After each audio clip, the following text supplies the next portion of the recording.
Hey friends, it's Kelsey and Tristan from Contracted and Committed, coming to you from yet another Furnish Finder's couch. Today we are talking about when you're always on the move, how making friends can feel like a marathon, not a sprint. Especially when you've just learned someone's name and you probably already forgot it. And then you're trying to pick up where you left off again. But here's the thing, we found ways to turn total strangers into real friends. Even if the goodbyes come too soon, the friendships, they're so worth it. On the road, friendships aren't just a bonus, they're a lifeline. Whether it's someone to explore a new city with, laugh with after a long shift, or just split a pizza and swap stories, it changes everything. So in today's episode, we're diving into how to make friends when you're always leaving, what those connections teach us, and how to keep your hearts open even when your bags are half packed. Let's talk about turning strangers into besties. Let's get into it. So, making friends on the road. You think you've made many friends on the road? I would hope so, but I feel like I'm a person that doesn't really make friends very easily. You don't think you make friends easy? I don't think so. I'm really about making friends that are deep connections, so it's really hard. It's different for me to come in here into different places and try to make connections on such a short period of time instead of building that deep connection that most of my friends have been. So you think you're more in the fast friend market versus the long-term invite these people to my weddings and birthdays market? Yeah, for sure. Just making quick connections, which can be tough, but I feel like it's definitely changed how I make friends, for sure. Do you feel like it's a setting thing, depending on how you're feeling? Do you feel out different coworkers or different parents that you talk to while you work with their kids? Or how do you think you make friends on the road? I think it's just being open and honest. And I think being authentic. And I think that's what really resonates with people, excuse me, the most. So I would say that with anybody. And I'm very much a blunt person. Try to be nice, obviously, but I'm gonna say how I feel most of the time. It may take me a couple days, so I feel when you're open and honest with people, people are more receptive to that. Or maybe I just want connections and friends that are receptive to who I am, who the real Kelsey is, I guess, the authentic Kelsey. And so I feel it's just easier when you're not trying so much and just being yourself and expressing your emotions and feelings. Because it could probably be pretty exhausting after a while if you try to go in there and be someone you're not, and then I'm here for 3 months and now I'm having to fake myself for 3 months and try to be nice to people you might not end up even liking in the first place. And then you're gonna attract people that you don't even like anyway, so what's really the point? And they're gonna be there. You're not there to change them. You're only there for 3 months, right? Yeah. How about you? When we're on the road, how do you make friends? Well, for me, it's typically at the golf course, because I work from home. It's not like I get out and about too often. Right. So Izzy's my friend, and she is my best friend. Other than you, of course. But other than that, just seeing people on the golf course and other common people every single day. So a lot of times it'll be the person that works the clubhouse. So an example is in North Carolina, the guy who worked the clubhouse, his name was Richard. Great guy. Very friendly. Got to know him after a while. We were there for a long time, so, every time passed by, you check in with Richard, say, hey, am I good to go? And they might cut you some deals here and there on some golf or get you some free golf balls. So, you'd be friendly to the people that you're around often. And I think you're very respectable, and I feel that also is something that people like. Friendly, respectable, nice. I try to be, authentic. Give the energy that they're giving off to me sometimes, because maybe you might have a rude neighbor you don't want to be friends with. But true. We're not friends with our neighbors right now. Yes. So anyways. Not our fault, I swear. Speaking of our neighbors, they're starting up their car and leaving right now, but if you can hear that. So, but I feel golf courses for you, and then, I mean, if you played tennis or different things like that, you would find friends that way too, and those community events. And, the more activity-based things. Yeah, I think that's where you find your friends. Also, I find friends online. I've made a lot of friends online, I feel recently. Friends past through year, friends. year and a half. It's not like Tristan's going out there and just like talking to random strangers online. It's like friends of friends, of friends of friends. Yeah. The community, online community friends. The web expands. I've added a third group of friends. Yeah, it's good for you. How do you feel about that, Kels? It's great that you have lots of friends. I just feel like I don't have any friends when you have lots of friends. How can we remedy that? How do we get you more friends? Do you even want more friends? Or do you just want deeper friends that are actually nearby? Yeah, deeper friends that are close. Yeah. Why do you think that's a struggle? Is it because we move around so often you feel like you can't establish those deeper relationships? And other people move around so often too. Also true. So, and even with like today's day and age, like going online and calling and FaceTiming, like that's great to an extent, but it's not the same as like seeing people in person. We have a couple friends that are local right now within like 35, 40 minutes, but it'd be nice to be close to them forever. Being able to like hang out and do things with them. And, you know, before we traveled, there was a point that we were close with those same group of friends too. But now they have a baby too, so that's an extra addition to the life pie. Goes on. They can't wait for us just because we're traveling right now, right? Yeah, so it's hard because it's like you want to hang out, you want to do all these things with them, but you also have a life of your own. So and you only so much time in a day. Yeah. And I don't know how you have so many friends, but I feel like your friends, you have a lot of friends, but they're not like deep friends. You only have a selected few. Okay, it's not like you're going to tell every single true thing to every one of these people. You only have a select few that that knows you to that deep core of yourself. One, either because you've been with them forever, you've gone through things with them, or they have seen you go through things, or you have seen them go through things, or you just somehow talked so much that you know everything. So it's hard. I'm like, do you think it's good to have so many friends like you do? I enjoy it. I think it keeps things interesting, and I think it's... Do you think it's just like it because you don't have coworkers and you don't have you have the social battery to do so? I think that's part of it. Yeah, I feel like I don't. I think it's hard with some groups of friends because we're so spread out that it's like we might get together once a year, or I might see them only once a year. So it's like, dang, that'd be pretty tough. So being able to kind of establish relationships online and then be able to talk to like the same people every day for multiple hours a day, it's where I get my my social outlet for sure. Yeah. I bet you appreciate that sometimes because, you know, the days when I don't get an opportunity to express myself socially, I go a little stir crazy. Yeah, you do go a little stir crazy if you haven't had your social outlet. But let's get back into the actual topic here, which is traveling. Topic. Friends are the topic.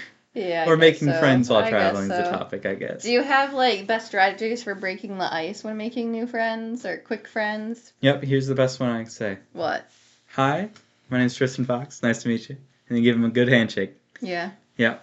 That's it? That's how you start. You just gotta start the conversation. And then try to see, like, feel them out, like, what are they interested in? Ask people about themselves. People love talking about themselves. So if you just ask people questions...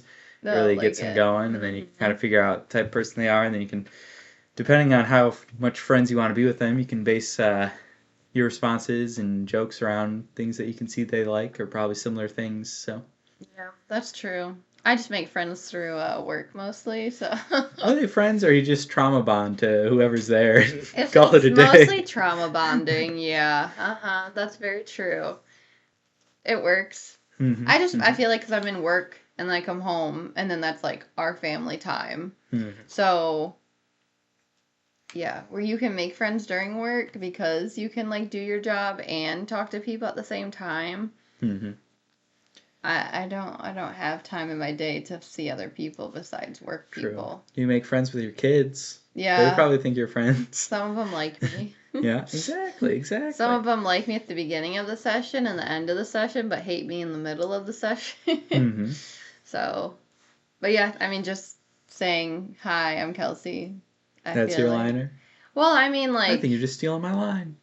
No, I'm just saying it's good just to introduce yourself and get the, and you have good insight, better than I would, because you have more friends, so you're the real expert. Mm-hmm. You ever hit anybody with you come here often as you're walking into work? I do. Yeah, that's a good one. Or like, oh, fancy to see you here. Yeah. Especially like if we're at a meeting somewhere else or had a session together and we're driving separately back to the office and then hit him with the long time no see. Yeah. We're so funny.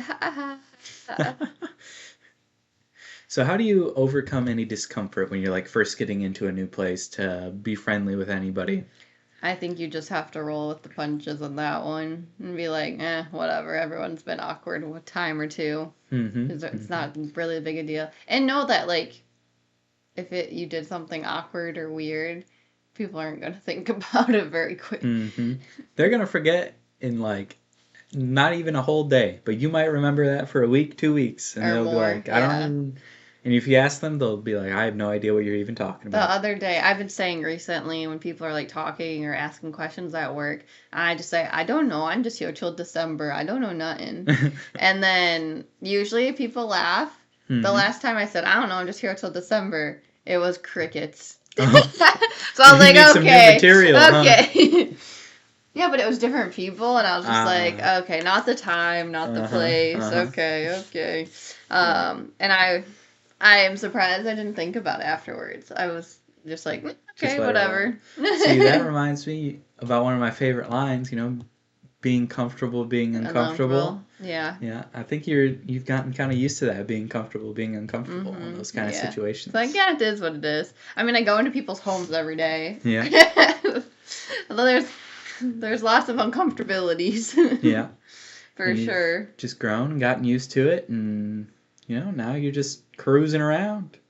People probably think you're pretty confident. Would you consider yourself confident at this point? Hell no. No. I feel like I'm a person that always strives to be better. And so it's not a bad thing. No, but I mean it could lead to some perfectionism and some anxiety and burnout and I guess there's a point negative where it's too much.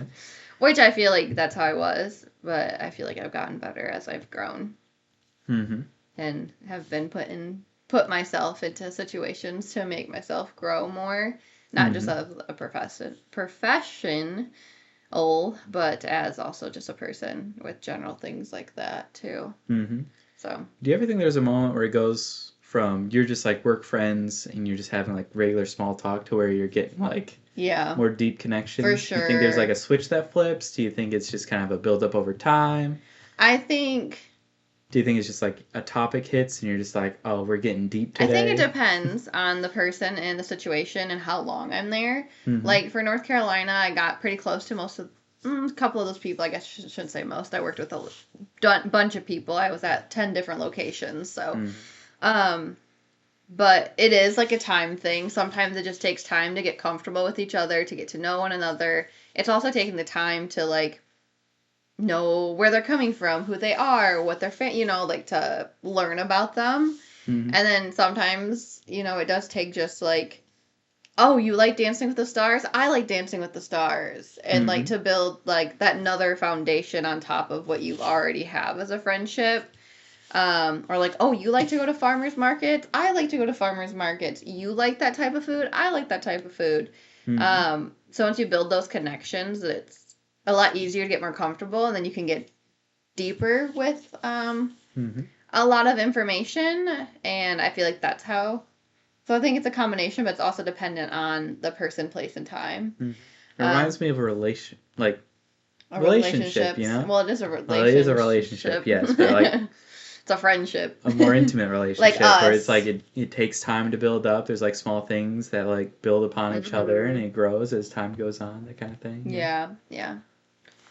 Do you think that's how we started, like, that whole... I think that's how any relationship starts. So? You start with, like, some small connections, and you build up over time just talking, and relationships become deeper and heavier, and, yeah, I think that's just how it kind of goes. Yeah. Do you have any of the people that we've met on these places, like, that you...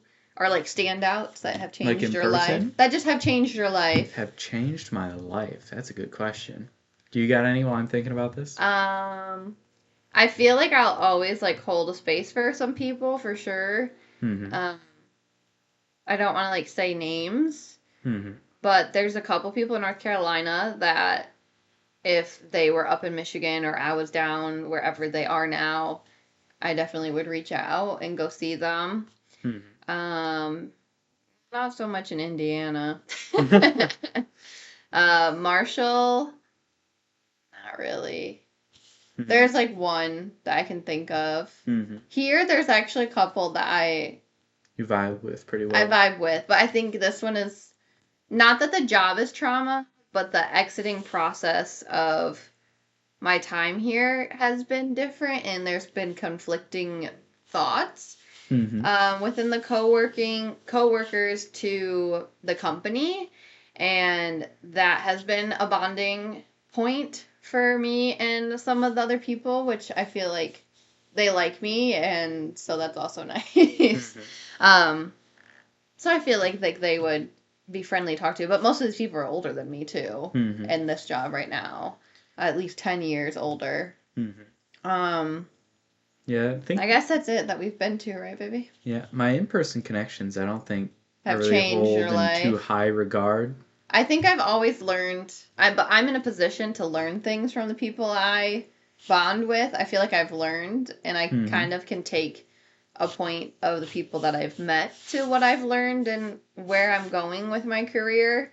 So I feel like that's, in a way, how they changed your life. A lot of the patients, I feel like, have changed my life, just learning from them and interacting and, you know, having to go through struggles or help them out of something or those types of things. But I'm just in that position of a job that provides me with those connections. As is, hopefully I've changed some of these people's lives. That would be cool, I'm sure you have. Yeah. Just your line of work, I think, just kind of lends itself to being impactful into people's lives. Yeah. I know that a dog has changed Izzy's life. Yeah. Now she's barking too much.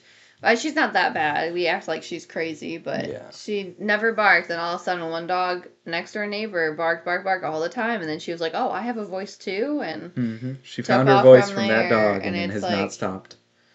She doesn't bark that much. But if someone's outside or anything, if she thinks someone's trying to get into her territory, she's going to be like, hey, there's somebody there, and bark and let us know. Or if she can hear someone but not see them, she's going to bark at them. She hates that for sure. Yeah. But yeah, I don't think there's any in-persons that friendships have made. Of course, online friendships. I've made the friendships well enough that I'm willing to go visit them in person. Yeah, you have. Like, move it beyond just the online discourse. But those are friends of friends, so, like, you knew... I knew they were safe to visit, yeah. Yeah. They weren't, like, some weirdos that I've never at least seen before, so... Yeah. Do you feel like there's, like, a time... Do you think there's some people that we've met that you're like, I don't have enough time, I'm not going to try to make a connection? Yeah. Or do you feel like you always step in and like, okay, I'm going to go all in and make these connections? No, I definitely feel like it's a balance where it's like, how much effort do I want to put into this relationship with this person? Yeah. And am I going to get anything out of it? Not that it always has to be transactional, but it's like, if I make a friend and I leave here, am I going to talk to them ever again? If the answer is no, I'm probably not going to put too much stock in whatever that relationship is. I'll, of course, be cordial and nice while I'm there, but if I don't see that relationship going beyond just where we are at the time, then I probably won't put too much time and effort into it. For me, I feel like I have an extra added layer of like, it's in my profession, and I don't want to burn any bridges sometimes. But there is people that it's like, hey, I don't want to burn this bridge, but I'm not going to put like so much effort into this and getting to know like 100% of you. But then there's people that I'm like, oh, like you're really cool. I could see like if I did come back down to North Carolina, Indiana, whatever, like I would definitely reach out and see if you wanted to like hang out, go do something, whatever. But and it's really hard to stay in touch after moving though. But social media helps, or like texting. I have done this whole year I've been doing that one letter a month. And so I picked a couple that were in North Carolina that I clicked well with. And so when they received them, they would text me back. So, like, that was really nice. Mm-hmm. Yeah, just to be like, hey, still thinking of you type thing. Yeah, for sure. For sure. I think that's a very good sentiment to be able to do and let people know, like, hey, you made an impact on me and I remember our friendship. That doesn't necessarily mean that we have to continue to be friends forever, but just let them know the kindness that they showed you and hopefully you show some kindness back. Now, when we have to leave.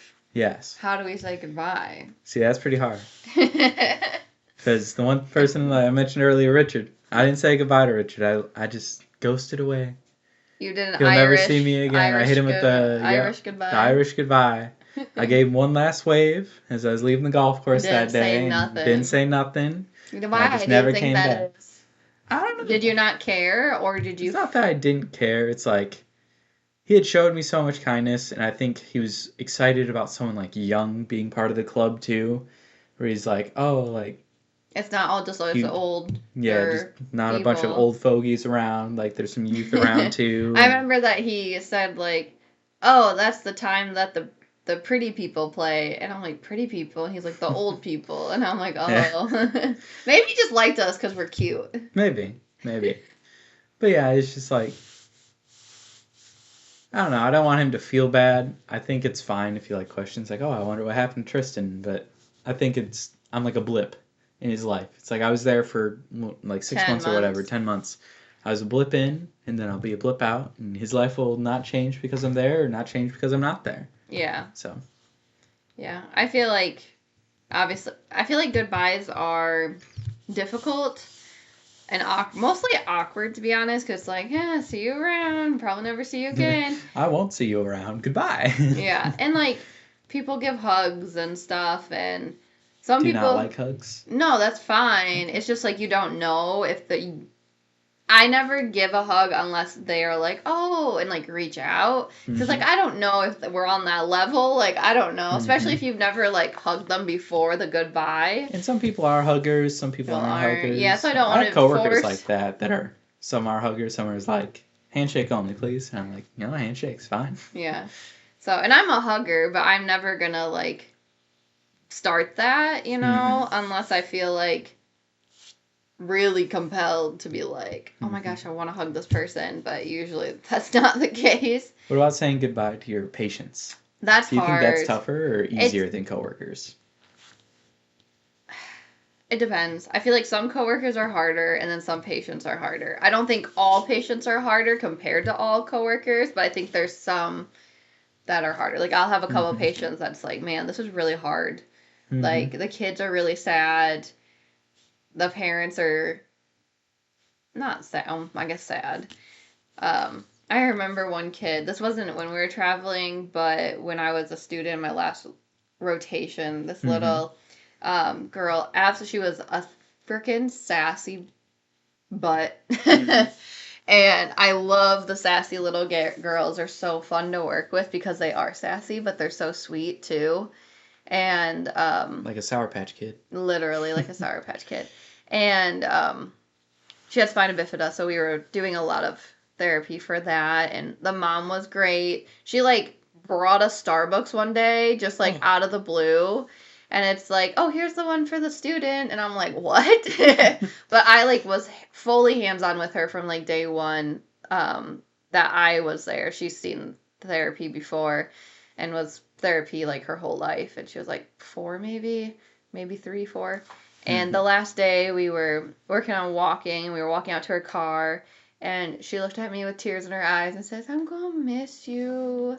And I teared up, and it was so hard because she was so sweet, and we worked so hard, and she worked so hard, and I'll always remember her because she's so cute. Made an impact, huh?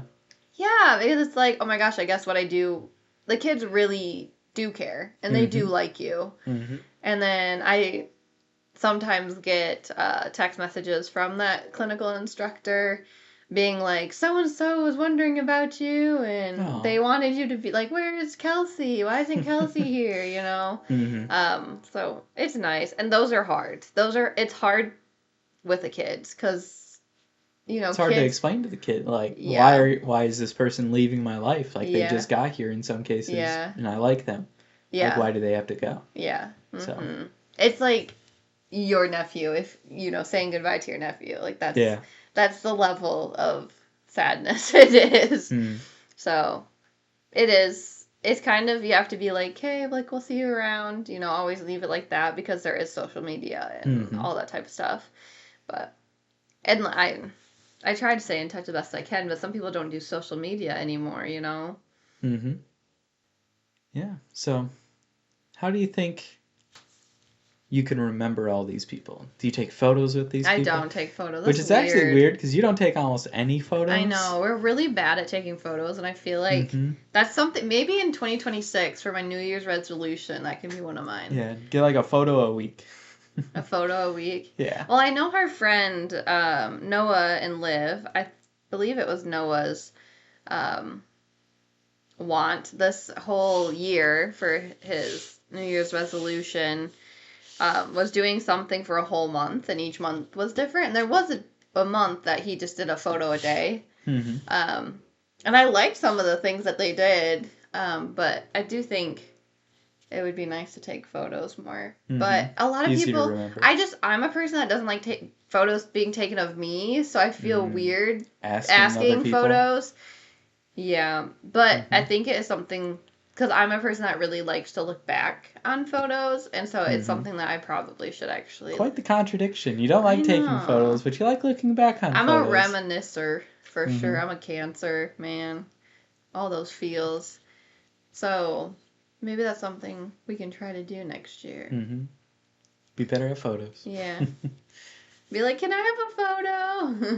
There is a photo of me and when my last clinical of us on Halloween, we all were butterflies. I love that photo. It's so cute. So maybe I should be better at taking photos.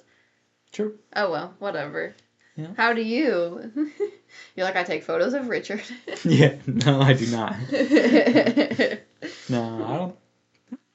I just don't really. I think it's the feeling that matters the most, too. Like, I think I'm just more excited in looking back on the stories of everything. It's not necessarily I need like a specific thing to remember a place, and it's like I can just look back on stories and think on stories that we have previously had and be able to. I think photos help remember those stories, though, sometimes. True. Especially like when you get older. Yeah, like that video I have of that drug dealer stealing that guy's bike. Yeah. Anything else you have on making friends? No, I think it's hard. Succinct them is, it's hard.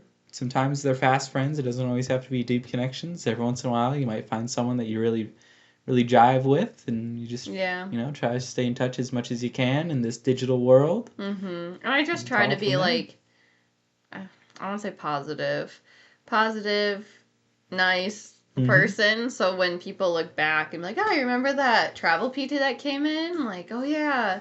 And there's, like, good things said about me afterwards. Like, I'm always afraid that I'm going to leave and they're going to, like, shit-talk me for some reason. You want to leave the impression of when you leave, people are going to be like, dang, I wish we had that travel PT back. That's the impression you want to leave. Yeah. Or at least, like, she was really nice and we really liked her and appreciated her type thing. So that's what I try to put out there, which attracts friends most of the time. Or at least, like, acquaintances, if anything else. Sure. So.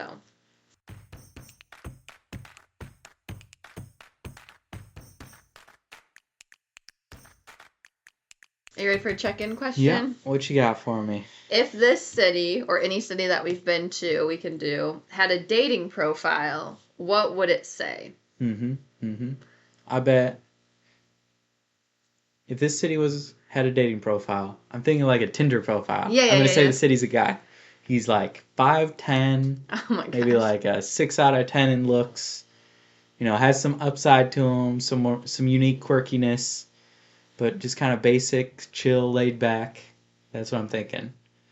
Likes to go to dinner and a movie. I meant like a tagline. Breakfast. Well, I took it the way I want to take it. Now you take it the way you want to take it. So you took the city. So I'll go back to our last one we were just at, Dearborn, Michigan. And the tagline for the dating profile would be, where motor history meets mouthwatering shawarma and everyone's basically your cousin. You say that, but the first shawarma we had there was not good. Yeah, well... The second shawarma, though, really good. I want to go back there, actually, before we leave. It'd be great. Maybe if we have Christmas over there. Yeah, maybe we'll go hit up Pat and Ellie and be like, hey, you want to go there? Did they like that? Yeah. Okay, good. So, yeah. Anything else you have to say about checking questions? No? I try to make them fun. I don't know. Yeah. For sure. I like that. And equivalent and relevant to... I like the way I took a little dating profile. Yeah. To my city's 6 Tinder. 6 out of 10. Yeah.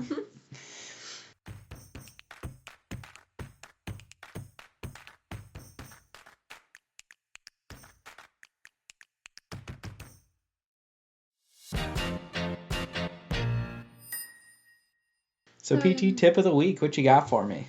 What am I learning? All right, time for the PT tip of the week.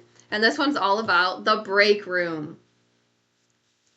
If you're starting a new clinic, if you're starting at a new clinic or hospital, don't eat lunch in your car or at your desk the first few days. Go to the break room, even if it's really awkward at first. That's where the casual conversation happens, and honestly, it's an easy way to make those connections. And if someone mentions a local coffee spot or weekend hike, say yes. Even if you're tired, you never regret building relationships early. Nice. Yeah. That's good tip. A lot of people don't eat in the break room anymore, though, so sometimes this doesn't work. But if there is, like, a holiday party or meetings that have food. Or a birthday. Yeah. Or a retirement party. Like, that's kind of where those conversations start. For sure. And help with your connections.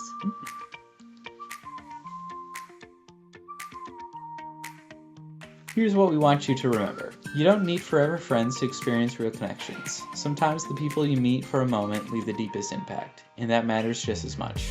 We love to hear from you. What's your favorite travel friendship story? Maybe it was a shared sunrise, a 3 a.m. heart-to-heart, or someone who helped you when you really needed it. Big or small, we want to hear it. If this episode brought you a sense of connection, please subscribe, rate, and review. Contracted and committed. And send it to someone who might need a little reminder that temporary can still be meaningful. Next time, we're diving into episode 15, Date Nights and Temporary Places. We'll talk about how couples can keep romance alive on the road, even when you're eating dinner at a hostel bunk or picnicking under streetlights. We drop new episodes every Saturday, alternating between full episodes and mini episodes.